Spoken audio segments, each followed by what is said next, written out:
Bonjour à tous et bienvenue sur Canal Supporter. Et si c'était vrai? Et si c'était vrai que le Paris Saint-Germain remporte la Ligue des Champions ou au moins aille en demi-finale pour la première fois sous QSI? La une de l'équipe du mercredi 17 septembre 2014. 5 ans plus tard, on se pose la même question. Est-ce que le PSG peut le faire? On se souvient des dernières déclarations de Leonardo après le match contre Metz qui disait que le Paris Saint-Germain allait avoir une saison moins bling bling. Mais est-ce que ce n'est pas qu'un écran de fumée, cette déclaration? Est-ce que le PSG peut vraiment viser plus haut et rêver plus grand? Tout d'abord, parlons du groupe. Le PSG est tombé dans un groupe plutôt hétérogène avec un gros poisson qui est le Real Madrid, Galatasaray qui est une équipe à éviter, surtout à l'extérieur, et enfin Bruges. Certes, le Real Madrid sera affaibli pour le premier match, mais le Paris Saint-Germain ne pourra pas compter sur Kylian Mbappé ni sur Neymar, qui sera suspendu pour les 3 premiers matchs. Le calendrier fait mal les choses puisque le PSG va devoir ensuite se déplacer à Istanbul pour jouer à Galatasaray, contre une équipe qui s'est renforcée cet été avec pas mal de joueurs que l'on connaît bien en Ligue 1, que ce soit Falcao, Jean-Michel Seri, Steven Nzonzi. Bref, si le PSG reste favori contre les Stambouliotes, il faudra quand même faire attention. Après avoir dit tout ça, on va montrer pourquoi est-ce que le Paris Saint-Germain peut vraiment faire quelque chose cette saison en Champions League. Tout d'abord parce que Thomas Tuchel a l'effectif qu'il souhaitait avec un milieu de terrain complet et une attaque exceptionnel. Revenons sur le milieu de terrain. Le PSG a été très actif lors de ce mercato puisqu'ils ont recruté Idrissa Gueye, Ander Herrera et Pablo Sarabia. Faisons un petit focus sur les milieux de terrain et leurs caractéristiques. Ander Herrera est considéré comme un milieu relayeur. Idrissa Gueye, c'est un relayeur mais aussi un gros ratisseur. Marco Verratti est relayeur mais aussi meneur de jeu. Leandro Paredes est une sentinelle. Pablo Sarabia est aussi un milieu relayeur mais plutôt offensif. Et enfin, il ne faut pas l'oublier, Marquinhos est aussi une très bonne sentinelle. On a vu l'année dernière en Ligue des Champions. Donc on peut voir que l'effectif de Thomas Tuchel, en tout cas au milieu de terrain, est plus garni, plus complet et surtout plus solide. Maintenant passons sur du lourd et passons sur l'attaque du Paris Saint-Germain qui est sur le papier la meilleure attaque d'Europe. Pourquoi? Parce qu'on a voulu faire une comparaison entre les différentes attaques européennes. On a voulu faire la moyenne de nombre de buts impliqués par match sur l'ensemble des attaquants de chaque club.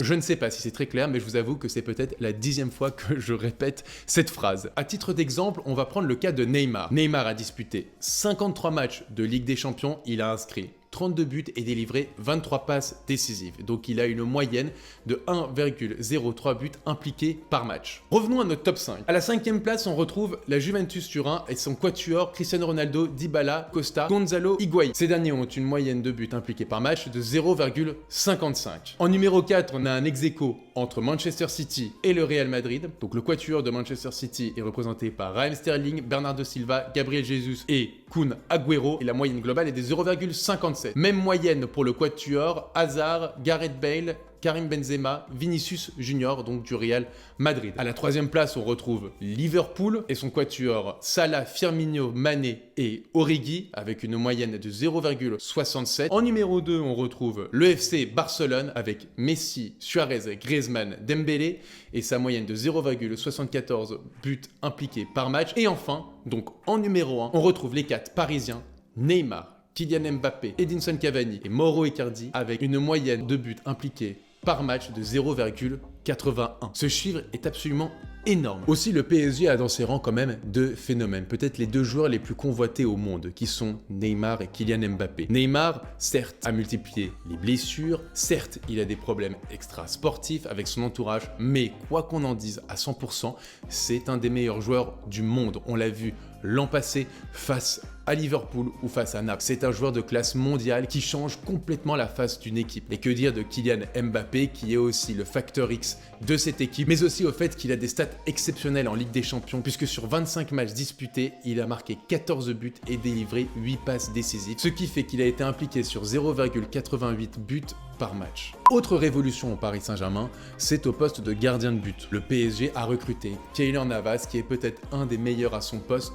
en Europe. En carrière en Ligue des Champions, Keylor Navas a une moyenne de moins d'1 but encaissé par match, plus précisément de 0,89 buts encaissés par match. Précisons qu'il a joué 39 rencontres de Ligue des Champions et il a remporté 3 fois ce titre. C'est le joueur le plus titré dans cette compétition au sein de l'effectif du Paris Saint-Germain. Et c'est une vraie plus-value par rapport à ses prédécesseurs. Pourquoi? Lorsqu'on regarde avec plus de précision les anciens gardiens de but parisiens, on voit qu'il y a une vraie différence. Par exemple, Alphonse Areola est à une moyenne de 1,35 buts encaissés par match en en 17 rencontres disputées de Ligue des Champions et il n'a jamais été plus loin qu'en 8e de finale de la compétition. Suivi de Salvatore Sirigu qui a une moyenne de 1,06 buts encaissés par match sur 30 rencontres. Le maximum qu'il ait fait, c'est un quart de finale de la compétition. Kevin Trapp, juste en dessous, est à 1 but de moyenne encaissé en 12 matchs et aussi son maximum, c'est un quart de finale. Il y a l'exception Gianluigi Buffon. Gianluigi Buffon qui a 122 matchs dans la compétition et n'a encaissé que 0,96 buts par match. Donc il fait partie du Gotha européen. Mais il faut préciser que Buffon est arrivé au PSG à 40 ans. Donc loin d'être à son pic de forme physique et de son niveau d'antan. Donc je pense que Buffon, on peut le mettre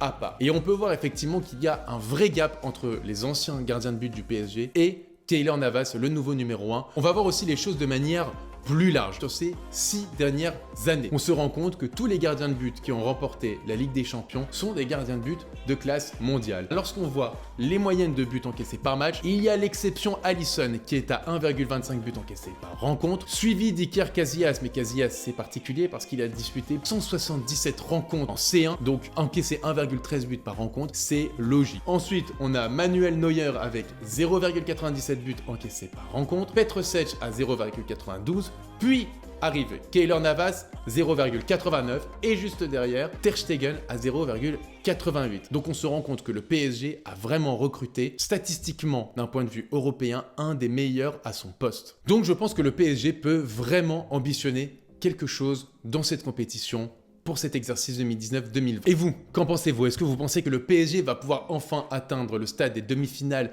de la Ligue des Champions sous QSI? Dites-moi tout en commentaire. Je vous ai demandé aussi sur Twitter, à quelques jours du début de la C1, voyez-vous le PSG aller loin cette saison en Champions League? Donnez votre explication. Eh bien, vous êtes 10% à penser que le PSG va s'arrêter en 8e de finale, comme toujours. 22% à penser que le PSG va s'arrêter en quart de finale, comme avant. En demi-finale, vous êtes 38% à le penser, et donc ce serait une première sous QSI. Et enfin, la finale, rêvons plus grand, vous êtes quand même 30% à penser que c'est réalisable. Et vous avez été plus de 1100 à me répondre en moins de 24 heures à ce sondage. Je vous remercie pour votre réactivité. Donc sur les réseaux sociaux, vous êtes relativement optimiste et vous croyez que le PSG peut vraiment ambitionner en Ligue des Champions. Merci à tous d'avoir suivi cette vidéo. N'hésitez pas, comme toujours, à la partager, à la liker. C'est très important les pouces sur YouTube, donc likez un maximum. N'hésitez pas à suivre la chaîne. Il y aura beaucoup de vidéos cette année sur Canal Supporter, donc abonnez-vous à la chaîne.